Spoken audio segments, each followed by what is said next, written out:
काल संध्याकाळी कोल्हापूर शहरासह जिल्ह्याला मुसळधार अवकाळी पावसानं झोडपून काढलं आणि या पावसामुळे कोल्हापूर शहरातल्या रस्त्यांसह नदी नाल्यातलं पाणी देखील ओसंडून वाहू लागलं। कसबा बावडा परिसरातल्या राजाराम बंधारा इथल्या पंचगंगा नदीपात्रामध्ये प्रदूषणामुळे फेस तयार झाला, तर नदीपात्रावर मोठ्या प्रमाणात फेस तयार झाल्यानं नदीतले जलचर प्राण्यांना याचा धोका निर्माण झालाय। आणि इतकंच नाही तर नदीकाठच्या गावातील ग्रामस्थांचं आरोग्य सुद्धा आता धोक्यात आलेलं आहे। पंचगंगा सुद्धा आता प्रदूषित झाली आहे। राजाराम बंधारा इथल्या पंचगंगा नदीपात्रात प्रदूषणामुळे अशा प्रकारे फेस तयार झालाय आणि नदीपात्रावर मोठ्या प्रमाणामध्ये हा फेस तयार झाल्यानं नदीतल्या जलचरांवर याचा निश्चितच परिणाम होऊ शकतो, याचा धोका आहे त्यांना। आणि इतकंच नाही तर नदीकाठच्या गावातल्या ग्रामस्थांचं आरोग्य सुद्धा अशा फेसायुक्त पाण्यामुळे धोक्यात आलेलं आहे।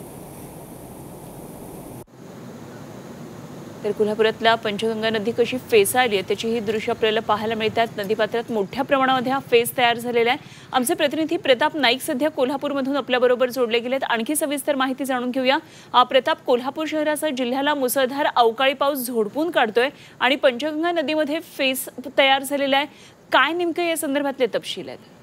आपण पाहतो की पंचगंगा नदी म्हणजे महाराष्ट्रातल्या सर्वाधिक प्रदूषित नद्यांमध्ये नंबर 1 किंवा 2 ला असणारी नदी म्हणून तिची ओळख आहे। आणि तीच ओळख जी आहे ती आता आपण पाहतो की काल जो मुसळधार पाऊस पडला, खरं तर पाण्यामध्ये कुठल्या प्रकारचं दुसरं केमिकल मिसळलं असेल आणि त्याच्यानंतर जर मोठ्या प्रमाणात पाणी पुन्हा पडलं तर ते पूर्ण पाणी फेसाळतं।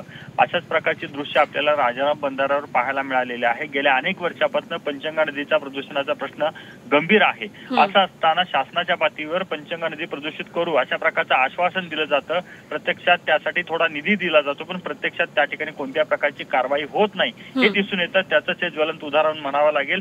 नदीकाठच्या ग्रामस्थांचं आरोग्य पुन्हा एकदा संकटात आलंय असं आपल्याला म्हणता येईल, कारण आपण पाहतो की पंचगंगा नदीतलं पाणी अनेक ग्रामस्थ थेट उचलून स्वतः पिण्यासाठी वापरतात।